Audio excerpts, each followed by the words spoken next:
Bonsoir, ravi de vous retrouver sur la première. À la une ce soir, coupure d'eau à Papara dans le quartier Pewe. Les agriculteurs ne peuvent plus prélever de l'eau pour irriguer leur culture. La DAG a fermé les tuyaux. Réaction et explication dans un instant. La réforme du RNS entre en application. Selon le gouvernement, 55% des affiliés verront leur cotisation prise en charge à 100% selon leurs revenus. 3 femmes désormais au gouvernement. Samantha Bonnet-Tirao s'est vu confier le ministère de l'Éducation, l'enseignement supérieur et la culture, avec de nombreux dossiers en attente. Elle est notre invitée ce soir. Alors que le foncier fait défaut dans de nombreuses communes, Aroué bénéficie de 3 hectares désormais dépollués et désamiantés après le départ des militaires. Alors quel projet favoriser? C'est l'un des enjeux locaux des élections municipales. Et dans le cadre de ce scrutin, nous recevons ce soir Keitapu Mahamatwa Yahutapu, candidate à Vini à Tayarapu Est. Cela fait maintenant 5 jours que les agriculteurs du quartier Pewe de Papara n'ont plus d'eau pour irriguer leurs exploitations. La DAG, la direction de l'agriculture, a décidé de fermer les tuyaux. Alors les agriculteurs et les habitants bidouillent et se débrouillent pour avoir un peu d'eau. Juan Potoru, Patrick Tinsing. C'est le scénario catastrophe redouté par tous les agriculteurs, une pénurie d'eau partant de sécheresse. Depuis 6 jours, les 20 exploitants agricoles et la population du quartier Pewe de Papara y font face. Pour Papi Fati, éleveur de poules pondeuses, cette situation ne peut plus durer. Eh bien, s'il n'y a pas d'eau, il y a des mortalités chez les poules. Il y a eu beaucoup de mortalité. Pour le moment, on n'a pas parce que les pompiers viennent m'aider un peu. Et puis, comme j'ai une petite source, je peux pomper un peu l'eau pour remplir un peu, mais pas grand-chose. Ce pépiniériste grince aussi des dents. Les plantes en pot ne vont pas résister au manque d'eau. Des solutions d'urgence sont envisagées, mais elles restent temporaires. Des solutions, à part appeler les pompiers pour faire venir des citernes d'eau et payer nous les citernes d'eau, on n'en a pas beaucoup. C'est la solution d'urgence qu'on a, mais ça on ne va pas pouvoir le tenir très longtemps. Parce que comme je disais, on a aussi 8 personnes sur site. Les toilettes sans eau, elles ne fonctionnent pas non plus. On a vraiment une grosse année qui arrive avec beaucoup de chantiers qui ont été lancés. Et donc on nous attend sur la livraison de beaucoup de plantes. Pour cet agriculteur d'Anturium, pas d'autre solution que de puiser dans une source d'eau à proximité. L'avenir de ces 25 000 plantes en dépend. Pour pallier ce problème, je puise dans une petite source d'eau à côté des serres. Mais bon, c'est une solution provisoire. Il faut vraiment que les autorités cherchent un moyen pour nous aider, surtout à ouvrir le réseau pour l'eau. Du côté de la direction de l'agriculture, le réseau d'eau qui a été renouvelé à hauteur de 200 millions de francs ne concerne que les parcelles agricoles hameaux. Le quartier Pewe ne relève pas du domaine du pays. Dans les semaines à venir, on va convenir, comme ce qu'on essaye de faire depuis 2 ans avec la commune, pour que cet ancien réseau-là, une partie, la commune puisse venir se connecter dessus et ensuite distribuer à partir de là de l'eau potable sur l'ensemble des propriétés privées en dehors de lotissement amont. À terme, le réseau d'eau du quartier Pewe relèvera de la compétence de la commune. Les travaux engagés pour cette opération devraient durer 1 mois. Les agriculteurs devront prendre leur mal en patience. La grève est terminée à l'aviation civile après quasiment 3 mois de conflit. Un accord a été trouvé aujourd'hui entre les contrôleurs aériens et la direction. Le syndicat USAC-CGT a obtenu le classement de Tahiti en liste 5 avec une organisation par équipe et les effectifs devraient augmenter. Mais des points restent à préciser. On écoute les représentants de la direction et du syndicat. Aujourd'hui, ce qui a été acté, c'est la reconnaissance immédiate du centre en liste 5, évidemment qui ne pourra se décliner que lorsque nous aurons mis en place la formation et la qualification des 12 agents qui sont en attente de formation. C'est ce qui nous importait le plus aujourd'hui, c'est de reprendre au plus vite la formation. Ce qui explique un dimensionnement H24, oui voilà, un chef de tour H24. Après, ça ne peut pas se faire du jour au lendemain, donc là maintenant on repart sur de bonnes bases. Et on va devoir construire tout ça le plus rapidement possible, tous ensemble. C'est une réforme dont on parle depuis des années, la réforme de la PSG. Eh bien, ça y est, elle se concrétise avec du changement du côté du RNS, le régime des non-salariés. On voit cela en détail avec Ismaël Tahiata et Jérôme Lee. C'est une main tendue aux cotisants du régime des non-salariés aux salariés ayant une patente. Des travailleurs indépendants, des petits commerçants, des patentés, ils voient ainsi leur protection sociale évoluer. Ils pourraient voir leur cotisation diminuer, parce qu'avant ils déclaraient un certain nombre de choses qu'ils étaient obligés de déclarer, et là on a fait des exonérations sur plein de choses. Donc on va pouvoir ne plus déclarer les pensions alimentaires, les prestations qu'on bénéficiait par-ci par-là. Ça ne sera plus dans l'assiette de cotisation, on sera plus soumis à cotisation sur tout ça. Pareil pour les loyers. Avant, on devait cotiser sur ces loyers quand on était au RNS. Il y a une partie des loyers sur lesquels on ne cotisera plus. Moins 23% minimum pour la cotisation, soit 6 519 francs par mois. Concernant les allocations familiales, ce sera 15 000 francs par enfant au lieu de 12 000 pour les revenus inférieurs à 100 000 francs. Et enfin, l'aide pour la cantine passera de 85 francs à 200 francs. Les salariés ayant une patente disposeront plus ou moins des mêmes avancées. Un RSPF avec patente, il sera affilié d'office au RNS, il ne verra pas les choses, il verra juste ses droits augmenter. Lui, il n'a pas à s'embêter non plus. Il n'y a que le salarié qui a une patente, qui devra faire sa déclaration avant le 31 mai auprès de la CPS pour savoir ses droits et savoir s'il doit être affilié ou pas et à quel montant. La CPS a mis en place un simulateur en ligne et des permanences dans les îles pour faciliter l'affiliation des cotisants. Le transport scolaire à Moorea, le calendrier, c'était les deux priorités avancées lors de sa prise de fonction par la nouvelle ministre de l'Éducation, de l'Enseignement supérieur et de la Culture, Samantha Bonnet-Tirao. Bonsoir. Bonsoir. Merci d'être sur le plateau de la première. Donc, votre première réunion de travail vendredi, c'était sur le thème du transport scolaire à Moorea. Où ça en est? Alors, nous avons fait un point avec les services de la DG2E que je tiens d'ailleurs à remercier pour le travail accompli jusque-là. Nous avons fait un point sur les travaux qui ont été lancés jusque-là. Les travaux sont terminés. Il y a eu des solutions trouvées. Maintenant, j'attends quelques confirmations parce que je souhaite que ces solutions durent. C'est-à-dire ces solutions, c'est de nouvelles entreprises en charge du transport scolaire pour un transport sécurisé pour les élèves de Moorea? Nous aurons des bus pour transporter nos élèves à la rentrée. Sur le calendrier scolaire, qui était votre deuxième priorité, vous laissez entendre qu'il pourrait y avoir des changements avec des adaptations selon les saisons. Est-ce que la rentrée aura lieu en août ? Oui, elle aura lieu en août. Il ne s'agit pas de décaler complètement la rentrée, surtout pas de copier-coller comme il existe dans d'autres régions du monde. L'idée, au fait, de cette modification de calendrier était de raccourcir pendant les saisons chaudes les périodes scolaires et d'augmenter le temps de vacances. Parce qu'en classe, effectivement, notamment au Tuamotu par exemple, il fait très chaud. Et donc l'idée était de rallonger encore une fois des temps scolaires pendant les saisons plus fraîches. Mais la saison, donc l'année scolaire irait toujours d'août à fin juin. Il ne s'agit pas de copier-coller le modèle calédonien, par exemple? Non, non, pas du tout. On n'est pas du tout dans cette optique. Nous restons aussi sur nos réalités locales. Et pourquoi ne pas équiper les établissements, par exemple, en clim, ou de rénover le bâti pour avoir des établissements avec une ventilation naturelle plus adaptée?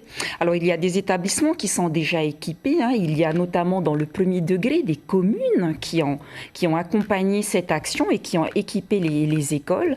Dans le second degré, certains établissements sont aussi équipés, mais vous comprenez bien que... En tout cas, le pays pourrait agir pour le second degré. Oui, mais il faut faire des choix, il faut faire des priorités. Il y a des priorités, il y a des établissements qui nécessitent des travaux, il faut des travaux. Donc, à un moment donné, il faut des... Je ne dis pas que mettre des climatiseurs ne sont pas des priorités, mais il faut faire des choix. Vous êtes attendu aussi sur la charte de l'éducation. C'est un projet que vous avez porté. Et d'ailleurs, ceux qui ont travaillé avec vous étaient très satisfaits de votre travail. Mais maintenant, il faut concrétiser et que cette charte de l'éducation voit réellement le jour. Où ça en est? À quoi ça va servir? Alors, elle est en cours de rédaction et ensuite, après cette rédaction, en fait, il faudra la soumettre au comité de pilotage, mais aussi faire un retour au terrain pour voir effectivement si nous avons bien pris en compte leurs demandes, leurs préoccupations et leurs incontournables, et avant au fait que cela passe dans le circuit habituel. Néanmoins, il me faut aussi également finir le bilan de la charte actuelle pour expliquer au grand public, au fait, pourquoi est-ce que l'on change? Pourquoi est-ce qu'on prend un nouveau cap? Il y a eu des choses qui ont fonctionné, les choses ont évolué, et donc il faut faire évoluer le système éducatif. En quelques mots, vous héritez de nombreux dossiers, il y a beaucoup de choses à poursuivre. Est-ce que vous avez personnellement un projet que vous aimeriez mener, alors qu'il vous reste 2 ans, allez, on va dire. Est-ce que vous avez peut-être un projet pour les langues polynésiennes, l'apprentissage des langues polynésiennes à l'école, par exemple? Alors d'abord, au fait, mon action s'inscrit dans la continuité. Il ne s'agit pas du tout de rompre ce qui a été déjà mis en place. Les langues et cultures polynésiennes, c'est un des exemples. Une formation des enseignants existe déjà dans le premier degré. Elle est déployée pour l'enseignement du tahitien. Maintenant, il faut l'ouvrir aux autres langues polynésiennes, puisque dans toutes nos écoles en Polynésie française, un archipel, une langue, et pour valoriser toutes les langues, c'est donc indispensable. Donc ça, c'est un projet que je poursuis avec une mise en place pour la politique linguistique familiale qui est nécessaire, parce que l'école ne peut pas tout faire, c'est un projet sociétal. Alors, on va embarquer un maximum de personnes. Samantha Bonnet-Tirao, merci beaucoup d'être venue sur notre plateau ce soir. 8 gendarmes ont perdu la vie l'an dernier dans l'exercice de leurs fonctions et parmi eux, un Polynésien. Une cérémonie a eu lieu aujourd'hui à Papeete, comme partout en France, pour leur rendre hommage, saluer ceux qui ont payé de leur vie leur engagement pour la nation. On écoute le général Stéphane Brunet. Pour nous, c'est un devoir de mémoire, aussi de fierté, du fait qu'ils aient servi la nation et la France jusqu'au bout. Donc on est très respectueux de nos morts. Évidemment, à chaque fois, c'est une perte. On a tous perdu des camarades, soit en opération, soit en service. C'est un moment pour se souvenir d'eux et de le faire collectivement. Et place maintenant à notre page consacrée au municipal.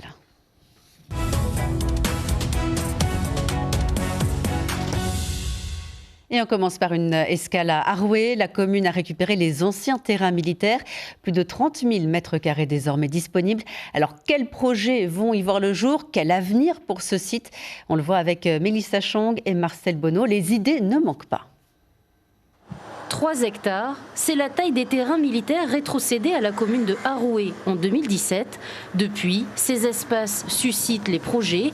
Pour Teicho, retraité, l'avenir doit se construire autour d'un lieu fédérateur, un grand marché municipal, où relations humaines et économie circulaire formeraient un duo gagnant au cœur de la commune. Un marché pour tout le monde. Il n'y a pas que le poisson, il y a tout à mettre dans le marché. Que les populations de les deux côtés, qui viennent. Il n'y a pas pour Aroué seulement, c'est pour tout le monde. Entre 2 baignades, la réhabilitation des sites de la Défense fait naître de nouvelles idées, notamment pour venir en aide aux plus démunis. Sur ce terrain-là, il faudrait avoir des maisons pour les handicapés, pour les sans-abri et pour les femmes battues. Et pour les enfants aussi, voilà. Maltraitance des enfants aussi. J'allais dire au premier espace vert, parce qu'on en manque. Espace vert avec des installations sportives de plein air, par exemple, où tout le monde pourrait y trouver son compte. Je pense à un référendum sur chaque question qui engagerait les espaces de la commune, de chaque commune, pour que et qu'on prenne en compte justement la volonté première des habitants de la commune. Si les candidats au municipal d'Aroué n'ont pas encore dévoilé leur projet pour ces terrains, l'attente est bien réelle. Désormais dépollués et désamiantés, ces espaces suscitent l'intérêt des habitants. Le premier tour de ces élections aura lieu le 15 mars, comme c'était le cas en 2020. Mais souvenez-vous, le scrutin avait été fortement perturbé par l'épidémie de Covid. Le deuxième tour n'avait eu lieu que le 28 juin. Cette fois, c'est prévu, en tout cas, le 22 mars, si besoin. Et parmi les candidats en lice à Tayarapu Est, Keitapu Mamatua Yahutapu, bonsoir. Bonsoir. Vous êtes candidat avec votre liste Yahura Temana, que le peuple use de son pouvoir. Vous venez de nous le traduire. Candidat Tavini, et pourtant, vous craignez l'un des projets phares du gouvernement Brotherson, c'est le développement de la presqu'île avec le déménagement de plusieurs services du pays qui est annoncé. Non, enfin, tout d'abord, je veux juste revenir, c'est une liste Tavini, mais nous avons aussi d'autres personnes, d'autres partis. Donc c'est une liste qui est ouverte quand même à d'autres partis. Donc en fait, ce n'est pas 100% Tavini, c'est plus un rassemblement de gens et de personnes de Tayarapu Est Oui, après, concernant le projet du gouvernement, non, en fait, on n'a aucune crainte. En fait, c'est normal quelque part aussi. Il faut désengorger la ville et donc, en fait, bon, pour nous, ce serait un bienfait, enfin, surtout pour une administration qui se rapproche de ses administrés. En fait, nous, ça fera moins nous déplacer aussi, parce que faire déplacer les gens de Tautira jusqu'à Papeete, parfois c'est lourd, et puis bon, et les gens ne comprennent pas toujours, en fait, parce que c'est très compliqué l'administration. Donc ça peut être une aubaine, ça peut être aussi peut-être des désagréments en plus pour les habitants, un peu moins de foncier peut-être? Oui, c'est pour ça, en fait, ça peut être un désagrément. C'est pour ça, en fait, on doit accompagner la population, en fait, et tous ces projets-là doivent être accompagnés, parce qu'en fait, quand même, le rôle de la commune, c'est de fournir de l'eau. Et donc ça va être notre tâche. Et puis ramasser aussi les déchets, parce qu'en fait ça c'est voué à la commune. Donc en fait ça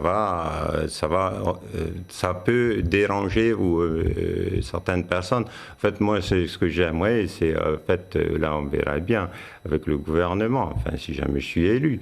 Donc c'est plus une montée en puissance, mais contrôlée, donc pour que les gens en fait vivent en harmonie. L'eau, c'est vraiment le principal enjeu de ces élections. Est-ce que c'est faisable à Tairapou-Ouest de fournir de l'eau potable à toute la population? Oui, enfin, l'eau potable, ça on peut le faire, mais il nous faudra du temps, parce qu'en fait ça requiert de l'argent. Est-ce que vous avez chiffré? Oui, en fait, si on veut, parce que la commune fait un peu plus de 100 km, et donc on doit renouveler toute la tuyauterie. En fait, il nous faudrait 5 milliards pour tout renouveler. Et ça m'étonnerait que le FIP, le pays et l'État puissent fournir cet argent, puisque normalement cet argent doit être redistribué entre toutes les communes. Et donc ça ne sera pas possible sur un mandat. Moi, je ne vais pas faire rêver les gens. Mais ce qui est possible de faire par contre, en fait, c'est de créer des points de source où les gens pourront se servir en eau potable sur le court terme, comme on en voit d'ailleurs ailleurs. On le voyait à l'instant à Aroué, votre commune a aussi obtenu des anciens terrains militaires. Que faire de ce foncier selon vous? Les projets ont été déjà pensés depuis 2014. J'étais d'ailleurs aussi à l'origine de ça, puisque j'étais conseiller municipal. Vous avez après eu une petite brouille avec Anthony Jamet? Voilà, non, ça c'est pas si important. Je pense que les projets pour la commune, bon, on est un peu plus tous d'accord, parce qu'en fait, ce qui nous manque un peu chez nous, c'est un peu une salle de spectacle, un peu à l'instar de Paia ou de la ville, parce qu'en fait, chez nous, on manque d'activité, il manque une salle pour nos artistes, nos musiciens, parce qu'il y a énormément de musiciens à la presqu'île. Vous êtes né à Afahiti, commune endeuillée en novembre dernier à la suite d'un éboulement tragique. Comment faire pour éviter de tels drames? Oui, c'est bien malheureux. Enfin, comment faire? Il faudra travailler de concert avec l'État, avec le pays. Surtout le pays, parce que je pense qu'il y a beaucoup encore de sols qui sont très meubles, donc qui risquent encore. En fait, il y a eu d'ailleurs, après cet événement, des petits éboulements qui se sont déroulés à Afahiti même. Et donc, mais ce risque n'est pas propre à Afahiti. En fait, ça peut se passer tout autour de l'île. Notre problème, on est à la fois proche de la mer et proche de la montagne. En fait, et ça, c'est comment faire? C'est difficile aussi de bouger les gens. Notre île est petite et on commence à vraiment être surpeuplé, on va dire. Vous êtes océanographe de métier. En quoi ces compétences peuvent-elles servir la commune, selon vous? En fait, ce n'est pas mes compétences d'océanographe qui serviront à la commune. En fait, c'est plutôt mes compétences de gestion, puisque je suis directeur de l'Observatoire géodésique de Tahiti, donc je gère déjà un personnel. Et puis, c'est surtout, en fait, j'ai beaucoup travaillé aussi ailleurs qu'ici. Donc je travaille en Australie, aux Fidji, mais en France évidemment. Et là, en fait, c'est plutôt cette vision-là que je vais apporter. Donc c'est pas. Après, ma compétence d'océanographe pourrait me servir évidemment. En fait, si on parle de la pêche, etc. Donc là, je sais de quoi je parle. En parlant de pêche, il y a le projet du port de Faratea. C'est quelque chose que vous accueilleriez avec enthousiasme ? Oui, ça serait par rapport au déplacement, par exemple, de l'administration du pays sur la presqu'île. On ne peut pas espérer beaucoup de création d'emplois. Donc, en fait, le déplacement d'un port, c'est derrière, il y a une création d'emplois. Et donc, ce serait très, très bénéfique d'ailleurs pour nous. Merci beaucoup, Keitapu Matua Yahutapu, d'être venu sur notre plateau ce soir. Merci beaucoup. On était à Taigarapu Est. Faisons maintenant un tour d'horizon global des communes. Quelles sont les municipalités qui se rangent du côté du Tapura et celles qui sont plus côté Tavini? Les cartes ont été redistribuées depuis les dernières élections en 2020. David Chang, il y a des communes en particulier où les enjeux sont importants cette année. Oui, Elodie, et on va se baser sur les élections de 2020. La Polynésie était très majoritairement acquise au Tapura. Comme vous le voyez ici, tout ce qui est en rouge, aux marquises, domination en rouge totale. Même tendance dans les îles de la Société où se trouve plus de la moitié de la population. Dans les Tuamotu Gambier et dans les Australes, le rouge dominait aussi largement malgré quelques communes ancrées côté Tavini. Pour Tahiti, c'est un petit peu plus compliqué. Je propose qu'on aille plus en détail sur Tahiti. Donc vous le voyez ici. Où il y a cette liste en lice. Il y a cette liste en lice à Papeete. Mais d'abord, on va faire un petit tour sur l'île de Tahiti. Regardez, Fa'a, ici en bleu, demeure le bastion historique des indépendantistes. Paea avait basculé lors des dernières élections de 2020 côté Tavini également. Partout ailleurs, ici en rouge, vous le voyez, les autonomistes dominaient Pir'e, Arue, Pun'auia et Papeete, comme on disait, Elodie. Oui, alors dans la capitale, vous allez parler des 4 listes les plus importantes, si on peut dire. Exactement, celle de Rémi Briand que vous voyez ici en rouge, soutenue par le maire sortant Michel Buyard, qui est du Tapura, mais aussi celle de René Temeharo, ancien ministre du Tapura. Il y a aussi un duel entre Tauhiti Nena que vous voyez ici en bleu et qui serait soutenu par Oscar Temaru et également Tematai Le Gaïk, jeune membre du Tavini, également un affrontement donc ici du côté du Tavini entre 2 générations. Avant de terminer ce décryptage, Elodie, allons faire un petit tour à Paea. Longtemps orange, puis rouge, la commune avait basculé en 2020, comme je le disais, après le décès de Jackie Graff. C'était donc Anthony Géros qui avait pris la commune avec le soutien du Tahoeraa à l'époque. Cette année, il se présente à nouveau sans ce soutien cette fois. Face à lui, Te Puarori Terite, qui est représentante Tapura à l'Assemblée. Les scores étaient déjà serrés en 2020. Là, cette année, l'issue s'annonce encore plus incertaine. Merci beaucoup David Chang pour ce tour d'horizon donc des communes de Polynésie. Et à noter toujours sur ces élections municipales, ces rendez-vous en radio demain matin. Sonia Punuata est la maire sortante de Papara et Fabien Rima qui se présente dans la commune avec la liste Papara no Ananhei seront les invités café à partir de 7h. Voilà ce qu'on pouvait dire ce soir de ces élections municipales 2026.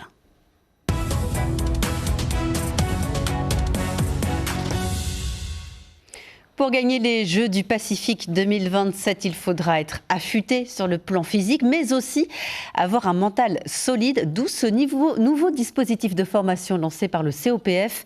Les entraîneurs vont apprendre à mieux accompagner les sportifs polynésiens sur le plan mental. Une formation qui va se dérouler en plusieurs temps jusqu'à un examen oral en juin prochain.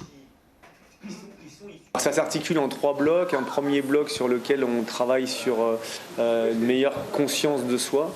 C'est-à-dire que c'est un prérequis pour travailler sur les questions de l'accompagnement. Sur le deuxième bloc, donc on sera plutôt sur le mois d'avril, on va travailler sur la meilleure compréhension des mécanismes ou des facteurs mentaux de la performance. Et puis le dernier bloc, on va vraiment aborder les outils de la préparation mentale, des différentes sources d'inspiration des intervenants. L'année du cheval de feu s'ouvrira demain. Nouvel an chinois célébré notamment par l'association Wenfa qui fête aussi ses 50 ans. Pour l'occasion, elle organise un festival du film et présente une application mobile pour transmettre le Hakka. Reportage de Thomas Terry, Tepuruarei et Hubert Liao. Le Hakka est arrivé vers 1865 dans les valises des travailleurs chinois. Longtemps transmis dans les familles, il s'est peu à peu effacé face aux Français et aux Réomaru. Aujourd'hui, les jeunes générations cherchent à se reconnecter à leurs racines. L'application devient alors un pont entre mémoire et modernité. Aujourd'hui, on a plus de 1000 mots et quelques 200 expressions ou phrases. Et ces mots, ces expressions ont été bâtis, conçus non pas des linguistes professionnels, mais par des simples locuteurs. Parce qu'on voudrait que le Hakka qui figure dans Kong Hakka soit le plus proche possible du Hakka parlé à Tahiti. Le premier festival de films chinois en Polynésie. 3 films seront au programme: Détective Chinatown 1900, une comédie policière, autre titre, Elle est gauchère, vous serez amené à sortir les mouchoirs, et puis Résurrection, le prix spécial du jury à Cannes en 2025. Ces films-là, les cinémas ne peuvent pas les faire venir parce qu'il n'y aura pas suffisamment d'auditeurs. C'est pour ça qu'à Wenfa, on fait venir depuis presque 40 ans des films chinois régulièrement. Et cette fois-ci, pour nos 50 ans, on a voulu faire un festival avec 3 projections de 3 films différents, 3 styles différents. Il a dû emprunter la route de la soie pour arriver en Europe à partir du XVIe siècle. Chinoise donc au départ, puis occidentale par la suite, la cérémonie du thé donne le ton, harmonie quand tu nous tiens, c'est presque une histoire d'art martial. Ça, c'est la cérémonie de ce qu'on appelle le Kung Fu Cha, comme le Kung Fu, qui est en fait là la maîtrise en fait de la préparation du thé. Et on pousse la préparation du thé à l'extrême pour qu'on ait le plaisir au maximum dans la dégustation du thé. Tout en goûtant au plaisir des traditions, l'association Wenfa a décidé de prendre le taureau par ses cornes. Il s'agit de rendre la communauté chinoise toute sa plénitude. L'information principale de ce journal, c'est la fin de la grève à l'aviation civile. Les contrôleurs aériens ont obtenu le classement du centre de Tahiti en liste 5 avec un fonctionnement par équipe. Mais son application ne sera pas immédiate. Il faut d'abord que les effectifs de la tour remontent. Des effectifs qui devraient d'ailleurs être renforcés pour assurer notamment le trafic des Jeux du Pacifique. À suivre ce soir sur la première, 2 épisodes de la série 911, puis une série policière française, Tropique criminel. Voilà, c'est la fin de ce journal. Demain soir, vous aurez le plaisir de retrouver Lucille Guichet pour votre JT. Excellente soirée à tous, à bientôt.